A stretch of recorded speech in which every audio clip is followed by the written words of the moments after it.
What's up, everybody? Welcome to another episode of Mat Men Podcast. I'm your host, Rich Stambolian. Andrew is not here, like I said before. He got trapped in a real Begonia situation, so he won't be here this week. But with me today, once again, from the underground nuclear missile silo, it is our producer extraordinaire, parentheses, sorta, end parentheses, Mr. Gonzo, MG Geek, the Kaiser himself. What's going on, man? How you doing? Don't wave like that. That's very disturbing. Yeah.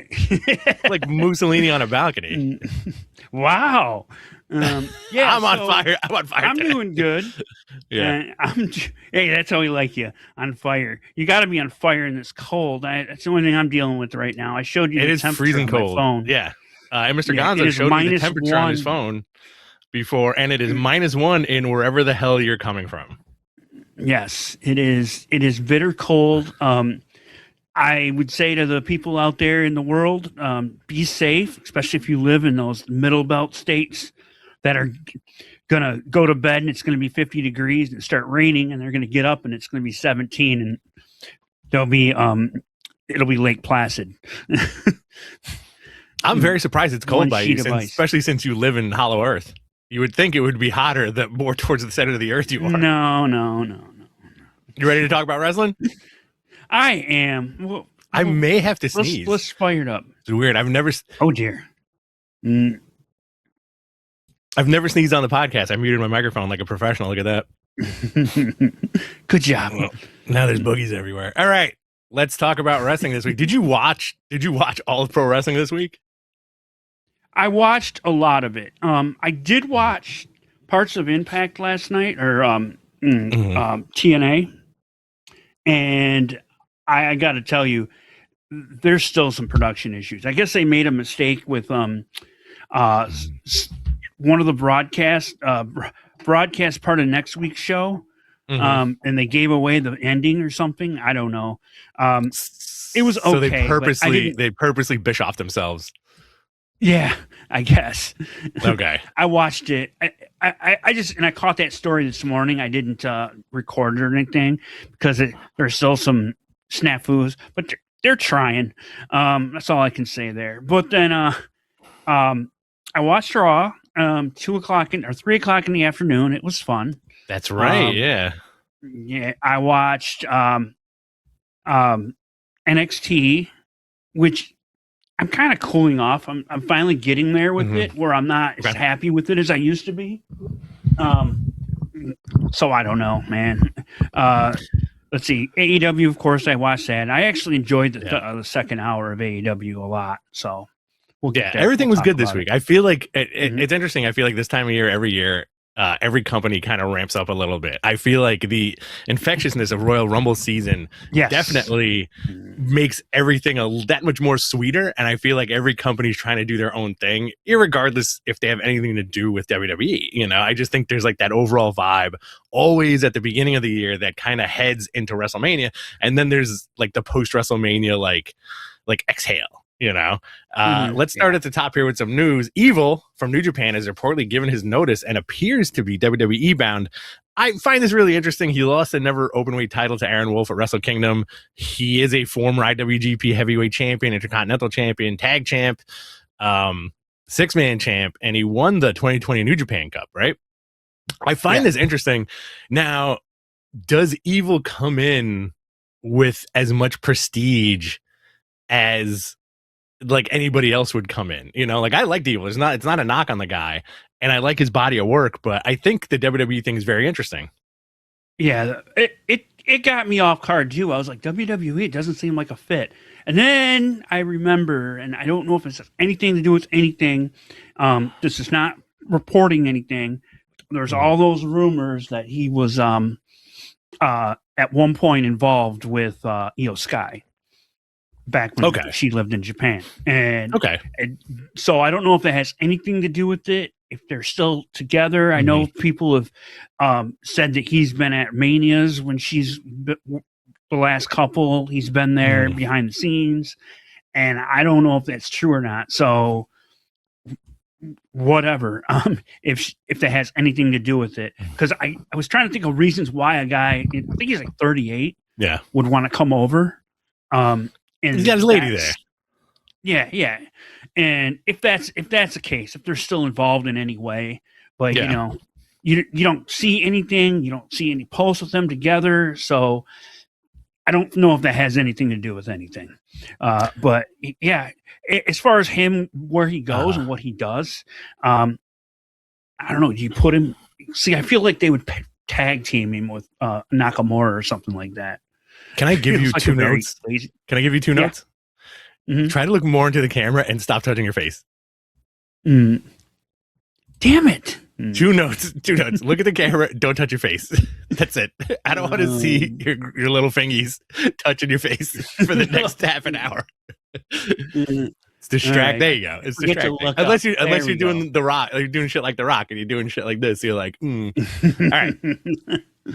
Yeah, the Evil thing, great. You know, cool. New Japan. I was talking with a friend the other day about how it's interesting how in the last couple of years New Japan has been gutted by everybody, and you know, like I'm kind of missing like where's the cool shit, you know? And my 2 reference points were one when Moxley's 90-day no compete was up when he left WWE, and we got that Death Rider tease, which was incredible, and then when Cody.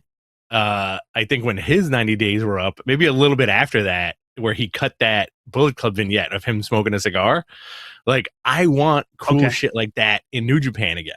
You know, I feel like it's been lacking in that kind of like, in that cool foreign, let's be honest here. The cool foreign aspect of foreign wrestlers wrestling in New Japan was such a draw from for a lot of us, for a lot of years, you know, like they always Jericho went over there.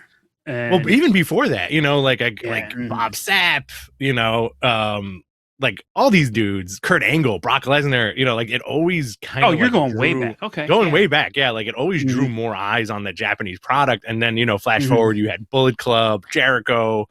You know, Cody, Mox, a lot of guys, you know, even like Jay White. Jay White was a big part of that company. A huge part of the company was Will Ospreay. So I want cool shit. That's my fan perspective. I want cool shit like that again. Right. I get it. I get it. You know, and now, according to also Hiromu Takahashi might be leaving too.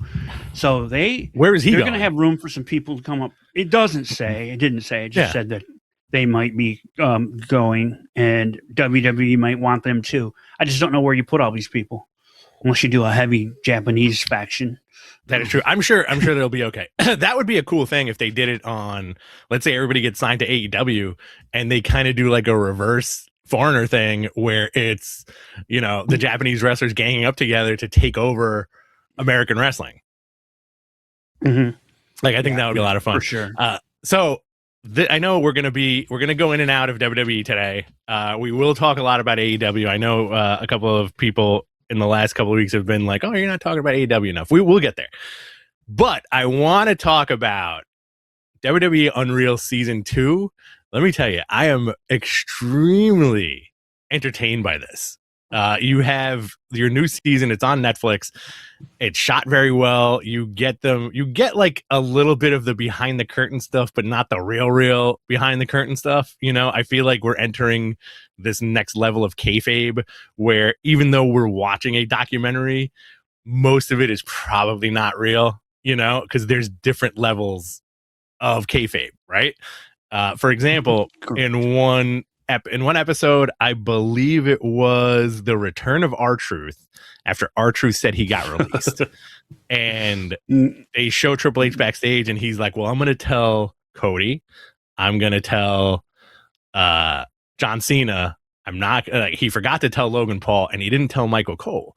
So when Truth showed up, that was a surprise, legit surprise for a lot of people. And I think that is such a fun little tidbit to know where they're even kayfabing people in the company. So we're still not privy to 100% of that information. And I think that's great, you know? Well, I don't want them to necessarily tell us everything. You know, part of me being old school and remembering, you know, 80s wrestling and how the business was protected back then. Some of it I just prefer not to know.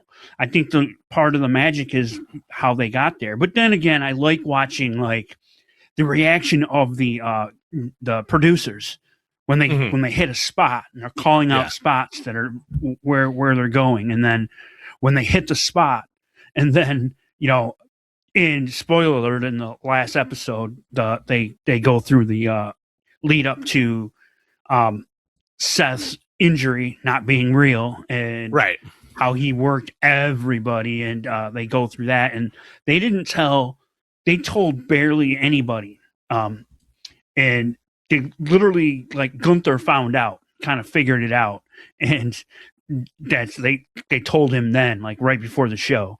So just interesting, I thought. It's a lot of fun. I would say go check it out. And I feel like this is how WWE gets you, right? Mm-hmm. This is how they get fans on their side. It's very interesting because as I was watching the first couple episodes, my wife was kind of half intently tuning in with me, and half intently is a lot. It wasn't full attention, but there were some moments where she was like, oh, that's cool. Oh, that's interesting. Oh, what about this guy? Oh, cool. What about this guy? And I'm like, oh, that's so interesting because, like, she is not anti-wrestling, but at this point she could care less about it. Going to a live show is a different story, but watching it intently on TV, that's a no from her, dog. So I think WWE has this interesting way of, like, really grabbing you. Like, this would be something that I would ask my buddy Alex to watch, because it's more documentary style. It's kind of cool. You get to see the behind the scenes stuff. You get to see, like, oh, this is interesting. And who also does a good job of that lately? Chris Van Vliet. Chris Van Vliet has been doing a lot of, like, really good shoot interviews. Yeah. Really good, not even shoot interviews, but really good questions about certain moments. Like, what was that like? What was, and then, you'd get the story of, like, somebody being under the ring, or somebody get a detailed response. It's not necessary. I feel like the days of the shoot video are over, like the old school, like, hardcore, I don't care about the bridges I burn shoot. Everything is so far removed at this point where you can give a little bit away. I also was well, before you go into that, I also was, because I got more on this, but I was also interested in the whiteboard in one of the episodes that had the plans for SummerSlam on it. Yeah. And there's like 3 matches that they ended up changing. Braun Breaker versus Roman was supposed to be one of them. They changed that. The Bella Twins were supposed to return. Yeah. They were going to do the Finn Balor demon character. Changed a lot of stuff. That guy's got to come back. So here's another thing. You know what? Like, I'm kind of glad you went back to the topic, because the other point I wanted to make was, it shows you what a massive television production WWE is, right? In the regard of, you have to think about this, right? And I'm going to use Naomi as the focal point for this, because, when she made her return, one, not only do you have to be extremely well trained to be a wrestler, right? You have to take care of the other person and other people you're in the ring with, right? You have to look good on camera, right? You have to know your mark as far as television goes. You have to keep your time as far as television goes. You have to keep the audience engaged as far as television goes. There's so much stuff that goes into it, and they were showing Naomi at the ladder match, and I'm like, and you have to deal with ladders at this point, so there's so much production that goes into something like this throughout every company, but the way WWE packages themselves now, it's very much like, hey, look what we do internally. We cover all aspects of production, Yeah. Yeah. I also was fascinated that they were bringing up Naomi's walkout, and they detailed that. It's the first time you really heard it from her point of view of what happened. And they walked out, and they mentioned Sasha Banks a couple of times. But again, they didn't give away the exact reason. They just said we weren't, like, it was very interesting. They're not going to pull the curtain all the way back, which I like. I know a lot of wrestling purists were very upset when this show first started, and they were like, I think a lot of kill the business. Yeah, much as a lot of people, I think, would like to, they're not going to throw Vince under the bus. If he had anything to do with that. I think they did show they did show that uncomfortable Michael Cole telling everybody they walked out thing, which I thought was interesting. Oh yeah. Yeah. You can't imagine what that feels like, but it's also like it's another day at the office. I think it's always expect the unexpected, expect anything, SmackDown tonight, you have the I'm sorry, I want to go back to Raw real quick. Raw, like quick notes from Raw. Gunther has to put his career on the line. No, not I'm sorry. Gunther. AJ Styles has to put his career on the line at the Royal Rumble in order to get a match with Gunther. Also, another thing, not to harp on that WWE Unreal series, but you really see how much they invest in Gunther, even though he's not on camera very much. You see like that whole like arc of what they're doing with the guy, and it's very fascinating. They're really creating like this monstrous heel character. They're giving him an interesting, like almost Roman Reigns treatment. Yeah, like, okay, he's gonna be an attraction at some point. Mm-hmm. And you could tell the ones that they really want is the ones they let in on all the stuff that's going on behind the scenes, like him and Cody. Hey, I'm gonna let you know what's going on, and some people they just leave in the dark for the surprise. So I'm gonna have to cut you off real quick. Very interesting. Go ahead. We have a beautiful super chat from Bachelor 3000, our original ride or die. Happy Friday, my ghetto boys, with a little one of these. Thanks, buddy. Always appreciate it. Let's see what we got here. Listen, CM Punk beat Finn Balor to retain the World Heavyweight Championship. This was a really good match. Thoroughly enjoyed this match. What did you think about the match? I thought it was good. They gave Finn his shine. They really did. They made it. At one point, I thought he was going to actually beat him. I was like, they're not going to change the title here. But it was nice seeing him come out to his old theme. Yeah. The original Finn Balor theme from NXT. Glad they're bringing that back a little bit. I thought this was, good stuff to end. Again, it was 5:00 in the afternoon when I'm watching it, when I got to this part. So from that standpoint, it was like, this is really, really good match. Yeah, I had a fantastic Monday. It was like it was the, I'm not going to go into detail. It was the perfect Monday as far as I'm concerned. So by the time I got around to watching this, I had a wonderful buzz on. I made homemade espresso martinis, and it was tremendous. It had some good food. It was great. So by the time this main event came around, I was like, this is great. It was one of those things where I'm like, I love pro wrestling, regardless of how you feel about WWE. Let's see. SmackDown tonight, you have the Wyatt Six defending against the MFTs. Great. Women's tag team #1 contenders match, Alexa Bliss and Charlotte Flair versus Julia and Kiana James and versus Nia Jackson, Lash Legend. Awesome. Nathan Frazier versus Johnny Gargano. Damian Priest versus Trick Williams. And AJ Styles is invited to appear. Fun. We have Saturday night's main event this week, right? We do. One thing I want to say about SmackDown tonight. Every time you say Nia Jax's name, I throw up a little in my mouth. I'm over that act. I am. I don't know why. Because you love her so much? No. Exactly the opposite. They kind of stick her in stories that doesn't seem like she has no business being involved in.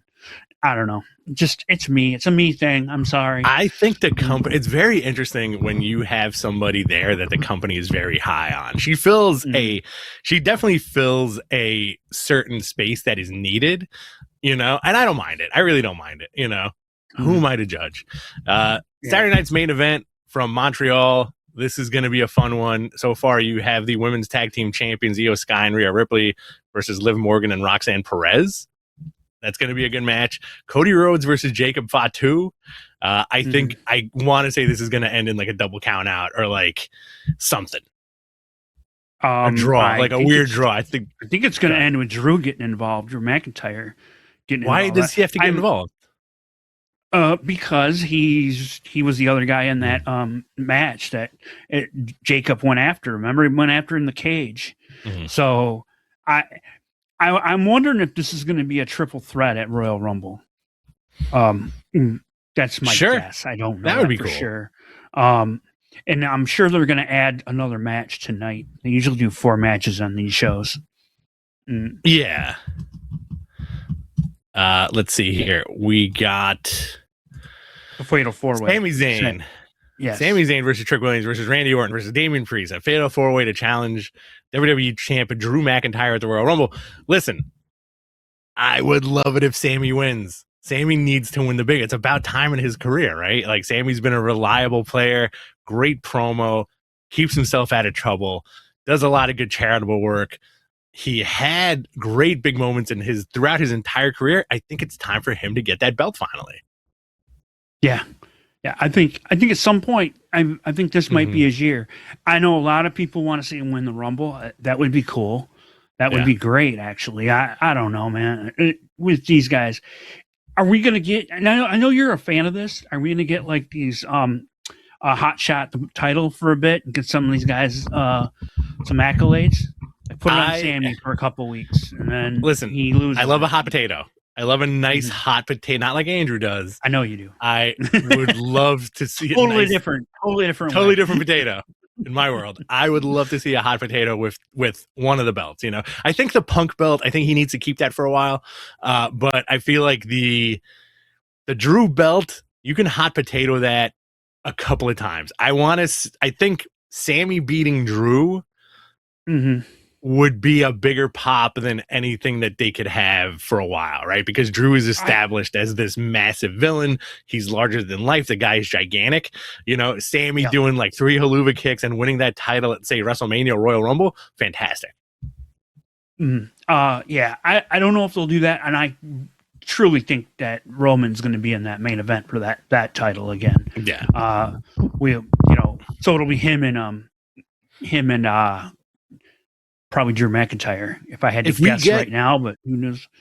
Listen, if we get Roman versus Drew versus Cody versus Sami at WrestleMania, I'd be very happy.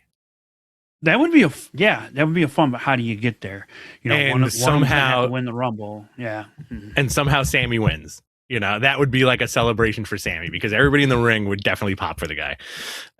We got a couple of great comments from the chat room here. This is from Kuru Metariku. Please give us the important info on SmackDown. Will Kit Wilson's theme be played tonight? Kit Wilson from Pretty Deadly? Know. Yeah, because he's on his own now because his partner got seriously hurt. That's a shame. Yes. Yes, we will. We have Batcher 3000 saying, I think this is a good point. I think Nia reached big show status where you can plug and play if you need someone to have an adversary. Absolutely.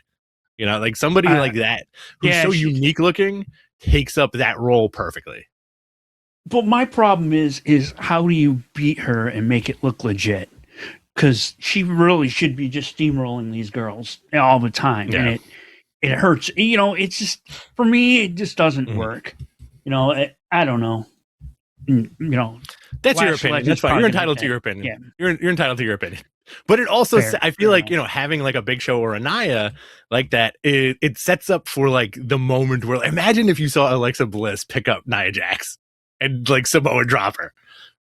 You know, that would be great. Yeah, you get those things that you do. Yeah, you're gonna get you get more tag team situations where more than one people. There's a ways to do it. I just guess I think they've done it enough with her. Is my point. You know what I do think is going to happen at some point with Drew? You're going to get a broken ring segment with him. Oh, I'm trying to think of who they would do. Oh, although he's a heel, I was going to say Tsunami guy. Bronson Reed, yeah. I can see him doing a broken ring. They haven't done a good broken ring segment in years now. Last time I think they did anything with the ring is when Brock used a tractor trailer or just a tractor to lift it with a Roman in the ring in SummerSlam.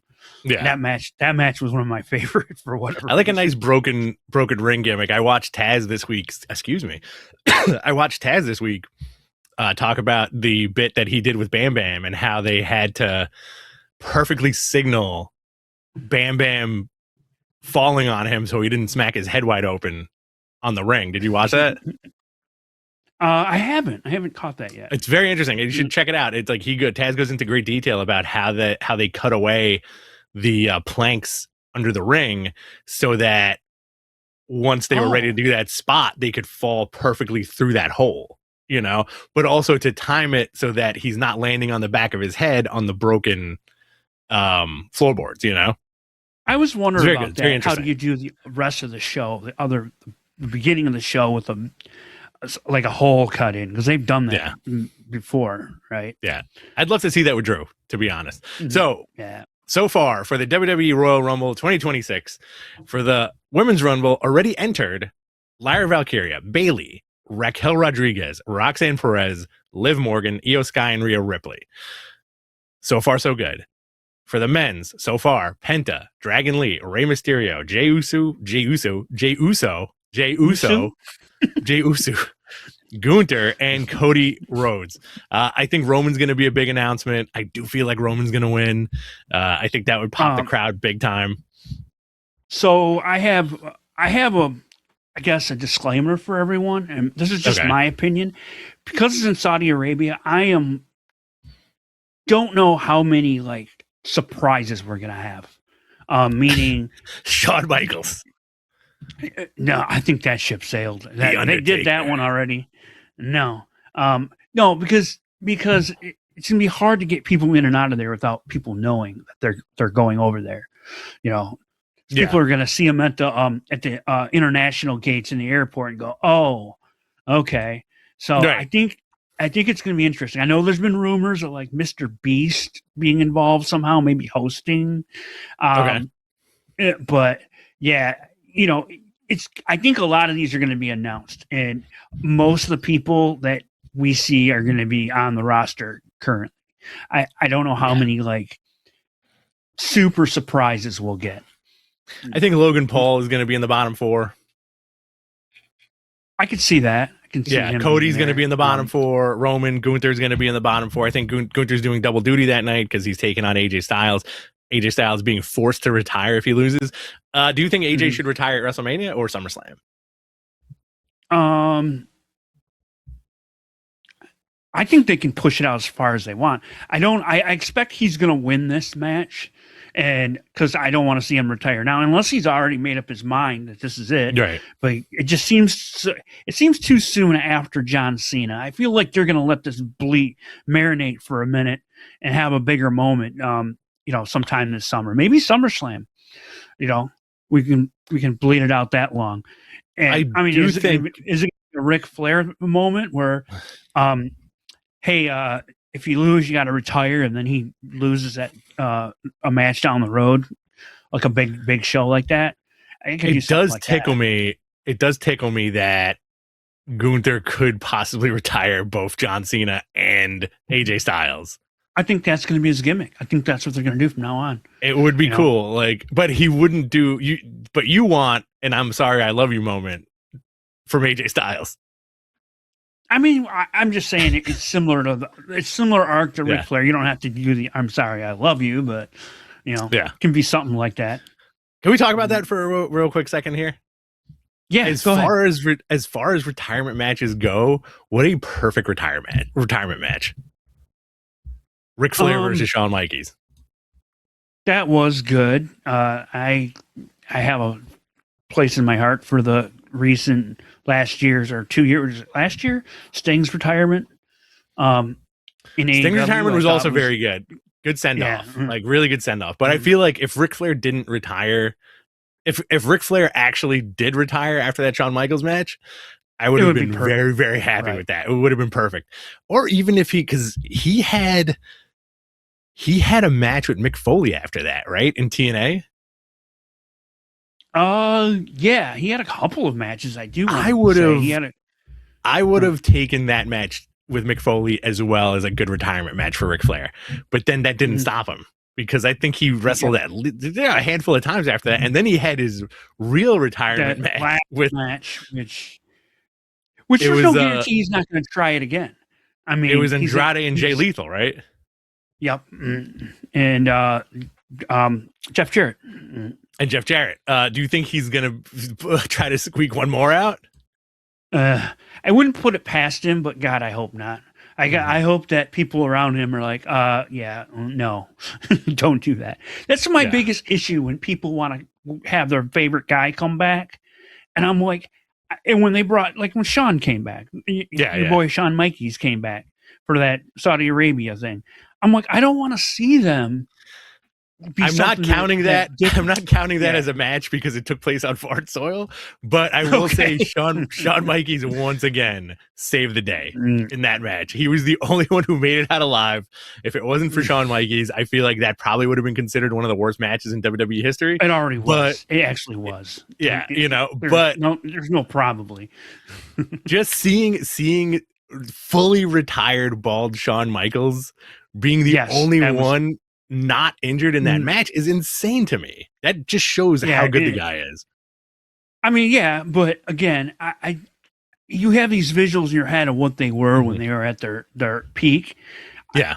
I'll keep that memory and not have some broken down guy 20 years past his prime. The only one that really kind of bucked that was when Stone Cold faced Kevin Owens. They did that in a way that made it, he still looked like he had it. He didn't lose a touch.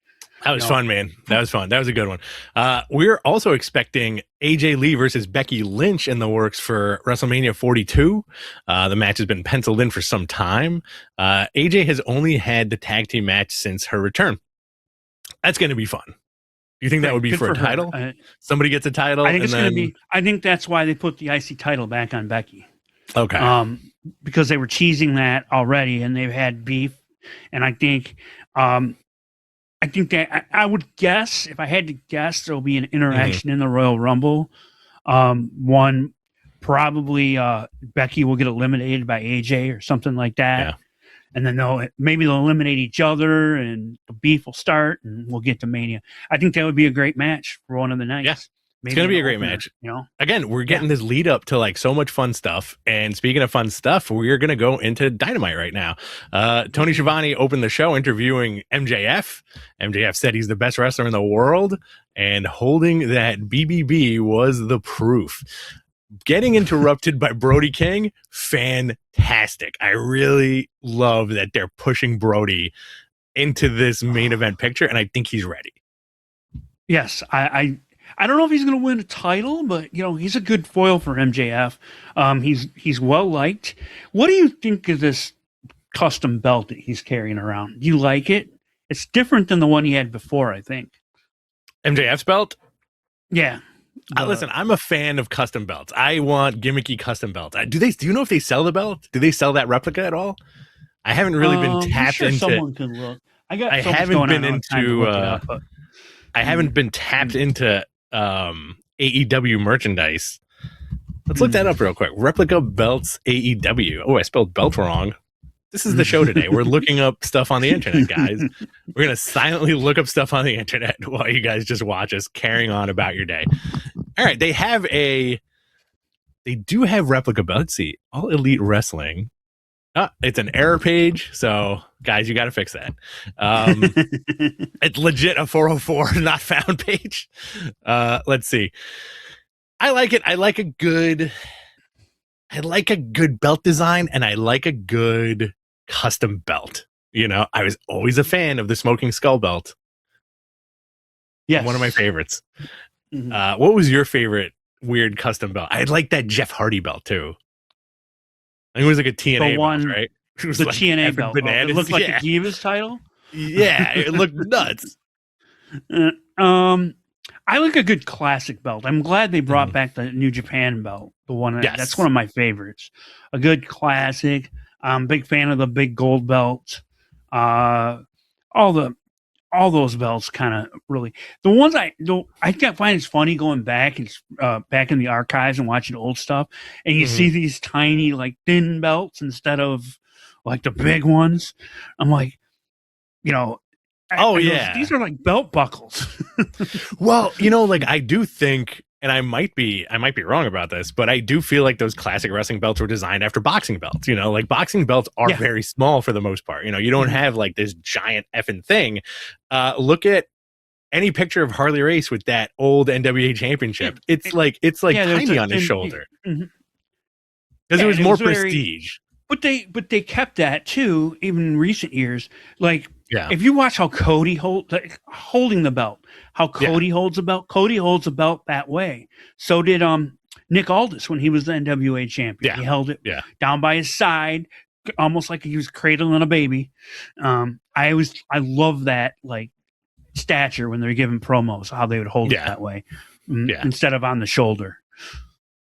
I'm a fan of just wear it wherever you wear it, put it on your waist under a suit. Like one of my favorites is suit, belt on. Okay. Suit, belt on. I find that like the best. You also went from it was a great beginning to Dynamite. Hangman and Jet Speed backstage with Renee, with Paige facing Shibata, Speedball facing Samoa Joe, and Kevin Knight facing Swerve. Great start to the show. Samoa Joe versus Mike Bailey. Talk to me about this, MG. How much did you love it? I did. So this is the one match I had something going on, and I didn't watch it very good. From what I saw, it was very good. Samoa Joe in this role, I love him as a heel. He shouldn't be a babyface. He is a menacing heel. Yeah, and so yeah. And Mike Bailey, how solid is he? He's getting better. He's getting a lot better. Not to say he was bad before, but I feel like whatever he's doing, he's evolving, and everything looks just that much more crisp. He's working a little better. I think when you put anybody with Samoa Joe, it just makes them better. And I'm curious if they'll ever make him wear shoes. At some point, listen, if he breaks a toe, like he's going to start wearing shoes. I feel like that's what happens with all those guys. Well, Rusev was a good example of that. Right. Yeah. Rusev got effed up and he's like, I'm just going to wear boots from now on. You have Hook under the tutelage of Samoa Joe and Shibata. Anybody that gets into the ring with these guys, they're going to learn. It's a learning experience. And I think obviously that's one of the best parts about pro wrestling. Now, let me ask you something. You're a wrestling scholar, right? Am I? Okay. I think so. I think you know a lot about. I try to be. You know a lot of stuff about pro wrestling. I don't know how much you know about anything else, but definitely pro wrestling. Now, let me ask you. Fair. So what happened to the loser of the belt challenging the winner of the belt? So Samoa Joe is just like, I lost my belt. MJF's the champ now. Let me go and do something else. Does Samoa Joe? What happened to the rematch clause? Is there no rematch clause, or is that strictly a WWE thing? It's a WWE thing. I know they said it. Now they've gone back on that too. I think it's just every story they're telling is a little different. I think what they're telling with Samoa Joe is that Hangman and Swerve and all these other guys also have legit reasons why they should get a shot too. And so now they're intertwining all 3 and 4 of them to make this kind of a story. And I don't know how I am about multi-man matches, but I think they're going for a 4-way at what's the next pay-per-view, Revolution, because that seems like what they're doing. They're intertwining these guys together. So maybe that's what it's more cohesive. I feel like the booking has gotten a lot better. Right. Mose in the chat room says, why does this MJF title reign feel different? Like he's almost a face and he's a dick, but kind of a face. I think this is like a new shade of the character where like he's trying not to be the cowardly heel, but he is at the end of the day. Like I feel like he's eliminating more comedy from his repertoire. Yeah, he's just flat out calling people assholes now. Which is fine, which is good. Still one of the best promos in the business. After your Samoa Joe beating Mike Bailey, you had your street fight. Death Riders, Jon Moxley, Danny Garcia, and Wheeler Yuta with Marina Shafir beating the Don Callis family, Hechicero, Lance Archer, and Rocky Romero with Don Callis on commentary. Moxley confronted Callis after the match, asked him to tell his boy he knows where to find him. So, are the Death Riders turning face completely and not just Moxley? It feels like there's something going on there.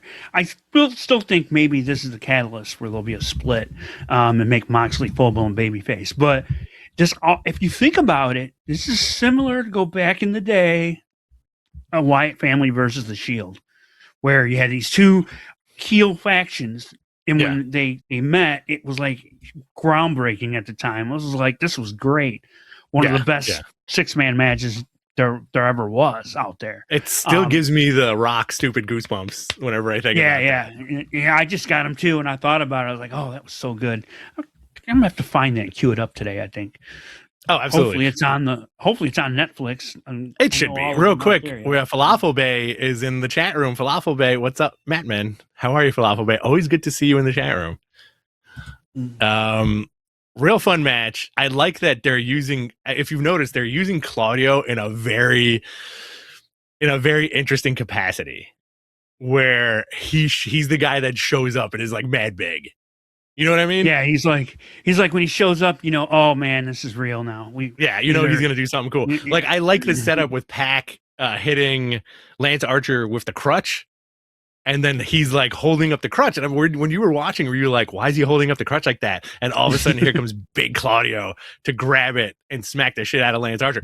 Great moment. Triangle of Madness cutting a promo backstage. Hold on, real quick. I want to say something. I got something I got to say about Lance Archer. Okay. So Lance Archer, better be good. Andrew and I would do the reviews for oh boy, Collision. I told you, do a separate Andrew podcast. Don't bother me. No. All I'm saying is we would do the reviews on the radio show, and every week I feel like I told him, I goes, Lance Archer's off TV, and then you see him in the back just beating the hell out of someone on Collision, and that's it, and he goes away. And they've been doing that again lately with him. And now at least we're using him on Dynamite more. So it's like he's always just beating people up backstage, and that's his gimmick. Also, do you miss Andrew that much? Is why you interrupted me to talk about that? I thought about that was one thing we always end up going back to is Lance Archer beating up backstage hands, and that was a segment on Collision. Seemed like every other week.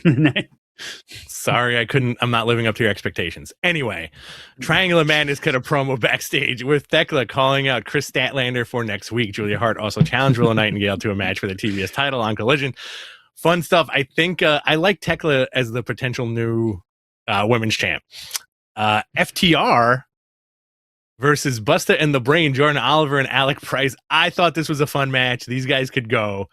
And it's funny how, like, compared to FTR, they looked like very small guys, and it shows you kind of like how like real jacked FTR is. Jordan Oliver is going to be really good.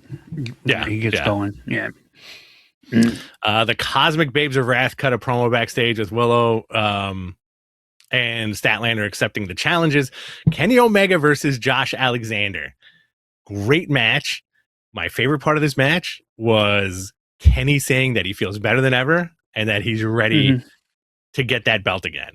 Again, it gives me like silly Rock goosebumps because I feel like I've been waiting for this for like years. I don't know why. Maybe it hasn't been that long, but as a Kenny Omega fan, I feel like everybody across the board. Years, yeah, it's been a while, right? Because the last time he had that belt was when he was the belt collector, right? Yeah, before he got sick, and that had a lot to do with it. And I think now he's just starting to get back to where he was, and even if this is his last singles run, I think they'll do it well and make it mean something. Because him taking that belt off of MJF, I think would get a big pop. Yeah, and also there's like so many matches that. This is the interesting thing about AEW is like there's, for me at least as a fan, I think you feel the same way too. There's so many still dream matches that I want to see headline pay-per-views, and headline main events. Like I want to see Kenny and MJF. I want to see Kenny and Samoa Joe for the title. I want to see Kenny versus Swerve. I want to see Swerve MJF. Like there's so many different ways you can go with that belt. We've gotten a few of those, but not main eventing. Right? Like I want to see like. And also, I want to see a healthy roster. Like I want to see Jay White come back. I want to see Will Ospreay come back. They have a lot of guys that can do a lot of tremendous things. And it's a thick roster too. It's very interesting. But I do think their booking is getting a lot better. You had Megan Bayne and Penelope Ford defeating the Timeless Love Bombs, Tony Storm and Mina Shirakawa. If anybody does a super chat, I want them to super chat you to dance like Mina Shirakawa on the ramp. My boobs aren't big enough. Sorry. And you had your main event, Swerve Strickland defeating Kevin Knight. Good stuff, man. That was a good Dynamite. I actually enjoyed that main event a lot. Really enjoyed it. Kevin Knight, again, the fact that they gave him the ring to celebrate at the end. I don't know if that was on TV or not, but yeah, that was a really good main event. That was good stuff. We both had cold weeks in our respective states. I very much wished I was in Orlando for these tapings, to be honest. Even though it was probably in the 50s in Florida, I would take it over the weather that we've been having. Well, I mean, going into Collision, spoiler alert, they had to tape it because they were supposed to do it live tomorrow night. Yeah, in Texas, and Texas is going to be icicle. The entire state. Isn't that wild? Isn't that wild? Listen, we're expecting between 3 and 16 inches this weekend, at least here. I can't imagine what it's going to be like anywhere else. What about you? Is it going to be 75 inches? No, we're only getting 3-4 inches, but again, -1. It's supposed to stay below. It's supposed to stay in the almost single digits for a good week. We might get in the 20s. No, not fun at all. So it's just going to be super cold. We'll get a little snow, but not like what you guys are scheduled to get. Yeah. But south of us is where all that rain is, and then it's freezing. That's the issue. So be safe if you're in any one of those states. Yeah, stock up on delicious food. Go get a couple bottles of liquor. Exactly. A few 6-packs, and make a fire in your fireplace if you have one. I'm glad you said fireplace and not make a fire in your house. In your living. You know what I like? You know what I like to do when I'm not a wine guy. I'm not a red wine guy, and I don't really drink wine. But when it snows, I like to have a nice glass of wine, like a nice old glass of red wine. Collision had to be taped from Orlando. You had Chris Statlander versus Isla Dawn in a TBS title eliminator. You had Proshida, Kyle Fletcher, and Konosuke Takeshita versus Billy and Austin Gunn. Glad to see Billy Gunn is back. Mark Davis and Jake Doyle are in action. Hangman Adam Page versus Shibata. Fantastic. Andrade El Idolo versus Magnus. Willow versus Julia Hart for the TBS title. And CMLL heavyweight champion Claudio Castagnoli defends against Roderick Strong. That's going to be a fantastic match. How many times do you think Roddy and Claudio wrestled each other? Oh, God. If you go back to the old days, I would guess, probably, I would say, if you give me an over or under, I would say more than 50. Okay. Yeah. And it's so funny too, because it's been so long. I still fondly remember Claudio and Chris Hero as the Kings of Wrestling. Yeah. And what was that? Was that early 2000s? It had to have been, right? It was early 2000s. Yeah. 20 plus years ago. Isn't that insane? Guys, get your questions ready. We're at the 11:30 mark. We got a few minutes left. Get your questions ready. Get your super chats ready. If you're super chatters, you know the deal. Your question will be answered first. Also, since it's just me and MG is open to take your dancing requests for the super chat. Last week we made about $900. Most of that money was put in MG's thong, not by me, of course. I don't have gloves thick enough to go there, but but they did end up in his G thong somehow. Took this long to get awkward. Great. So get your questions ready. We're going to talk about Dynamite next week. Chris Statlander versus Tekla for the AEW women's title. That's going to be fun. I do think that put that belt on Tekla for a little while, I don't think they're going to, but yeah, but whatever they're doing, they're setting up a bigger match for for sure, the pay-per-view. For sure. FTR defend the AEW tag team titles against Mark Davis and Jake Doyle. I think we're going to get a surprise here with Mark Davis and Jake Doyle winning. That would be good. I actually like. Part of me hates the Don Callis family, but part of me is intrigued by what they're doing. Yeah. And then because Don Callis himself is just a heat magnet, and even if his guys aren't, he makes it. Because I love American Okada just flipping people off, but him with Callis takes it up a notch. It really does. Cool. Also, we didn't talk about this over the last couple of weeks, but during Tanahashi's retirement match, I am very glad that Okada did the full Rainmaker and not the middle finger. Just a little thing I really enjoyed. Yeah, and Mark Briscoe defends the TNT title against El Clone. I'm queuing up questions. My bad. My apologies. That's fine. That's fine. Don't ready to go into them? Don't ever apologize on camera. Okay. Another thing that I really enjoyed was Don Callis on commentary on Wednesday. I feel like was channeling JBL. A little bit. He's got the same style, I think. Yeah. Very same style. And it made me miss JBL on commentary, especially when he would rag on the other performers, very excellent heel commentator. But Callis is great, man. I was going to speaking of, we talked about Jericho coming to New Japan. I went down that rabbit hole not too long ago about how him on commentary over there. Yeah. No, about how like Don Callis pretty much put all that stuff together between Kenny and Jericho, because Callis is like Kenny's guy. He's basically like his uncle, like legit. And you had two guys from Winnipeg dominating that New Japan show. Still one of my favorite matches of all time, I gotta say. That's stuff. You go back and you think that was the height of when New Japan in America got good. I remember chatting in one of our group chats we had with the fans, and probably maybe in our Facebook group back in the day, and people were like, messaging it at 3:00 in the morning, goes, when's the Jericho match? When's the Jericho match? They were getting up and wanting to know when it was. And I'm like, well, it's probably going to be an hour from now. There's still like 4 matches left before we get there. And I was like, people were willing to stay up and watch that, but we don't get that anymore with New Japan.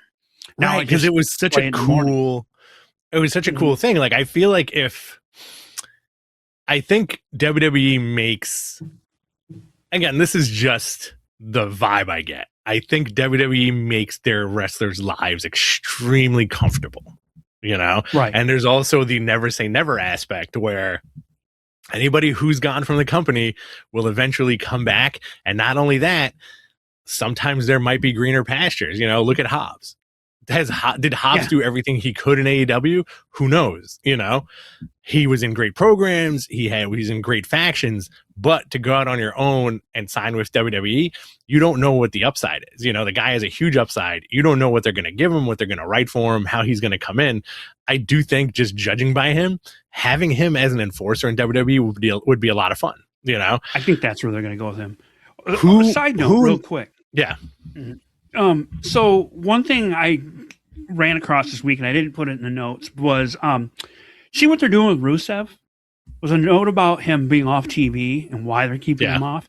They're keeping him off to keep him fresh, apparently. So when they bring him back, and they're doing that with other characters too, bring him back, hey, I forgot about him, and now it's a surprise. Instead of running him into the ground with meaningless programs or meaningless matches that don't mean anything. Yeah. I find that interesting. It's a different approach.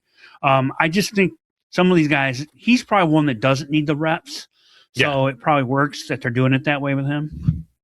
Now, let me ask you something. Who, in your opinion, would, and this is pure fanboy booking, who, in your opinion, from the WWE roster would pop you if they went to New Japan? Like, if somebody left and did the list like Cody did, Cody's list, another wrestling touchstone. When Cody left, he wrote the list of guys he wants to wrestle. Who in WWE would you like to see do a similar thing? Oh God, that's a good question. Trying to think of someone that hasn't been over there before. It's got to be somebody. Go ahead.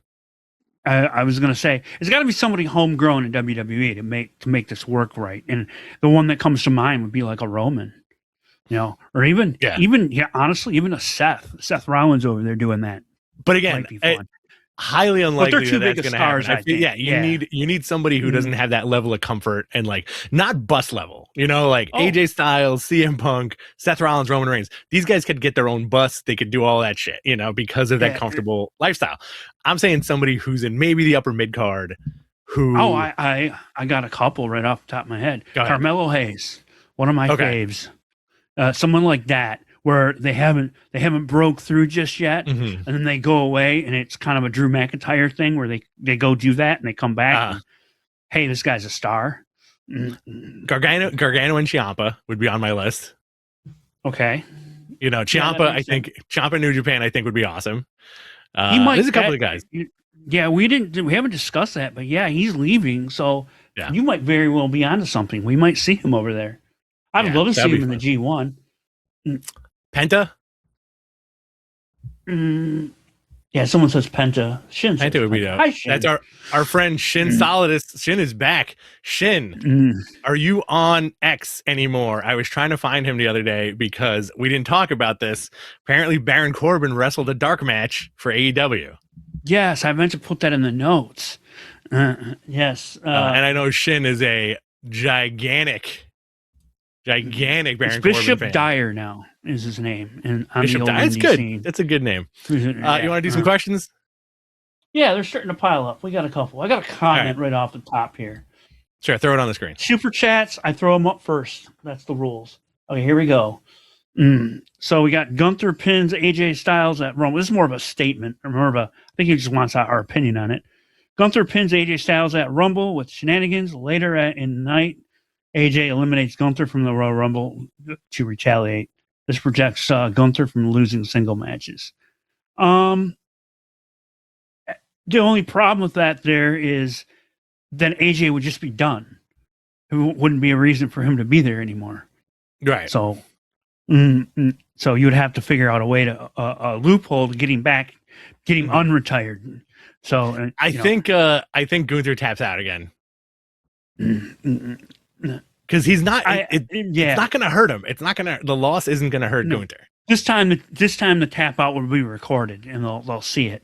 And exactly. He'll try it similar, and someone will catch it and reverse the decision. So even have AJ put him to sleep, like he did to John Cena. I think that would be fun. Yeah, definitely. Let's see. Another question here. This is Ask Mattman. With WWE hinting on the Kabuki Warriors splitting up, do you see Asuka versus Kairi Sane at Mania? I don't know. What do you think? That's a good question. Do you put emphasis? WrestleMania, is WrestleMania going to be one night or 2 nights? It's 2 nights. If it's 2 nights, then yes. If it's 2 nights, then for sure. Well, here's the thing: because they're only doing 6 matches on each night. That's been their new statement. So if they go that, or 7 matches, maybe they'll do 7. So you're talking 14 total matches. I don't know if that's a big enough match to put on a Mania. It might be something leading up to Mania that they do, or even after. Because I can see this tag team. Maybe the tag team implodes at Mania. That's where they pay it off at, and then we get the feud in the summertime. Coming out. Do you? I don't see WWE booking this match at Mania. If it was if there was a million matches on the card, sure, but I feel like the blow off has to be someplace else, or a lead up or something like that. I think it's going to be a great match. I feel like it should be nuts. I feel like it should be a tables match. Tables match? Yeah, if they go, I would like to see a fun tables match. That would be. That's my opinion. Let's see what we got here. We got one from Moe's at the bottom there. Let's do Arman's first. Who debuts first, Oba on SmackDown or Hobbs? I think Oba Femi. Yeah, he's the vignettes are already starting. I still think Hobbs is going to end up in NXT for a bit. Just my opinion. Immediately put the NXT belt on him. I definitely think that would be the way to go. Definitely. Well, also, it's what's super interesting is you're gonna have 2 members of Team Taz on NXT. Hobbs and Ricky Starks. Oh, yeah, Ricky Saints. Yeah, Ricky Saints. Sorry, but I think that's going to be fun. And immediately put that NXT belt on him. They did it with Ethan Page. They did it eventually with Ricky Starks, right? Mm-hmm. Yeah, well, someone's going to win this title. They're doing, I think, in a couple of weeks. They're going to crown the new champion. So whoever it is, maybe they put it on Ricky Saints, and Hobbs comes in and challenges him, and you do get that, the Team Taz face off. Maybe that's Team Taz reunion. Listen, I'd love it. Mm-hmm. We got a question from Mose, and I think we're gonna wrap it up after that. Can you throw that up there? Yep. Ask Mattman. This is from Mose X. Is there a belt problem in AEW? Everybody seems to be confused and upset at the number of titles. I would have loved it if that question was, is there a belt problem in AEW? Everybody's pants are falling down.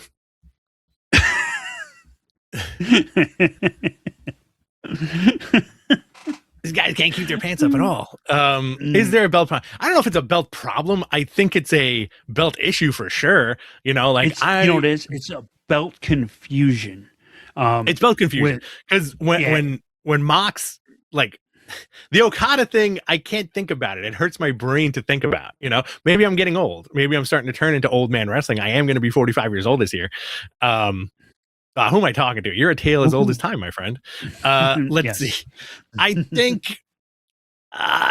think there's a lot of belts. There's a lot of belts out there. And it's cool that you're getting belts from a lot of different companies. You know, like Claudio is the CMLL champ. You got the Ring of Honor stuff. You got God knows how many singles belts. You got Mercedes. Yeah. Yeah. I just think they just need more clarity on them. Here's my thing, is if they're going to have that many belts, they have to mean something. You have to put them on TV in prominent spots. I think WWE has been doing a better job the last couple of years where, hey, tonight's main event's for the women's Intercontinental title, you know, and that takes up 1 week of TV. And then the next week we can defend the tag team. When I was a kid, you know, you'd watch the stuff from like Mid-South and the tape shows, even in the WWE, you know, you'd get Hulk Hogan on the last show of the month on TV, he'd be in action. When in reality, that was a house show that was taped a month ago, and they cut it up into spots. In the last episode, he was the main event. And you'd see him. It's like Hulk Hogan's wrestling on TV. That's great. And then the next week would be the tag team champs. You know, the tag team championship. You don't see it like that anymore. The main events aren't every week for a title. But you know, WWE's been trying to do that more.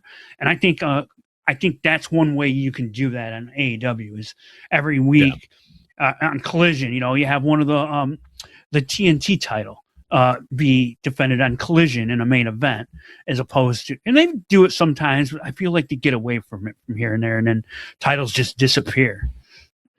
So let's go through this really quick, and then you know what? Let's take Shin's question after that. It's a fantasy booking question, but check this out. So AEW, 10 belts on the AEW main roster. This is not counting Ring of Honor. World champion. Women's World Champion, TBS Champion, Continental Champion, Tag Champions, TNT Champion, World Trios Champion, International Champion, National Champion, AEW Women's Tag Team Champions. That is 10 belts. I think you missed the international title on there. No, I did it. Okada, International Champion. I said that. Yeah. Okay. International. I'm looking at it right now. My bad. International and national. So Ricochet's the national champ. Okada's the international champ. Moxley's the continental champion. I think those three belts should be unified. Yeah, but they're not going to do that. Yeah, I do think those three belts should be unified. And that, you know, honestly, that would make a hell of a match. Moxley versus Ricochet versus Okada. I'd pay to see that. Yeah. Now the thing is they never had to do the Ricochet, the national title. Why they did it, I mean, I guess they're doing it so he can defend it in other places. You know, and then it's out there. It's not on their TV, and they can do other things on their TV. But yeah, You're right, but I think they're trying to work with other promotions more, the CMLLs and New Japan.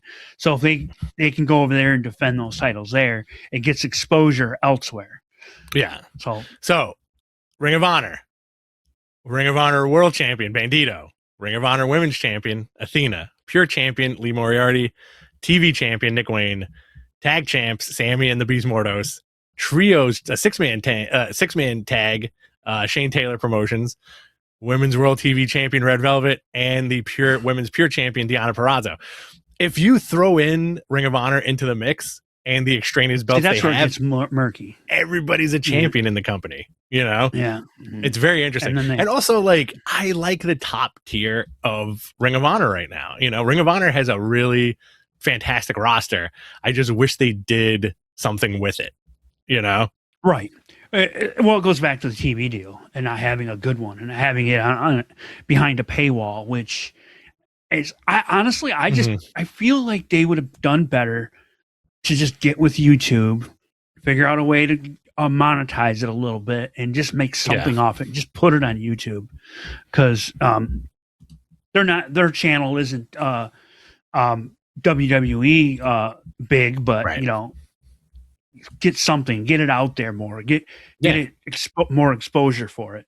Get it out there. And listen, this Ring of Honor roster is low key pretty fantastic, and it needs attention. Mm-hmm. Yeah. Let's take this comment from Shin. He's got a question that's fantasy booking. Okay. Got it up there? I'll read it. Yeah. I got a question. Let me move this down so I can see it. I got a question that's more fantasy booking. If Hobbs is on his way to WWE, how should you debut him, and what's his first feud? I think we kind of said it. What I kind of came up with, and has to do with him. Ricky Saints wins the title, and then he comes in, and he's the first challenger for Ricky Saints in NXT. I think that's where they might go. I think he comes in. If you're going to do NXT, I think he comes in and spine busts the hell out of everybody. Or you have him debut at the Rumble and do the same thing. He comes in, he spine busts the shit out of everybody. That would be great. And then he gets eliminated by another NXT guy, and there's your feud for NXT. Great. Or we said it last week. Another way we could go is he's the newest member of the Vision, and you bring him up to the main roster, and you just say the hell with it.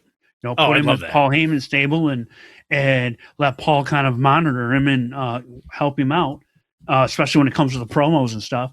And it would protect him, and that would be a menacing foursome. So, was that? What are they now? Yeah, they'd be a foursome. Fantastic faction. Yeah, something like that. Yeah, I do like that. All right. I think that's it for questions. Let's wrap this up, MG. All right, let's I'm gonna kill that. Okay. Guys, thank you for tuning in. Who knows where the wind will take us? Will MG and I do the show next Friday? It all depends on if Andrew can get back from his home planet. I don't know if we're going to be back on Tuesday. Would they let you do Beyond the Bell on Tuesday, MG? I don't know. We would have to probably get that cleared. We have to get that cleared with Sean. I'm in a perma probation, apparently.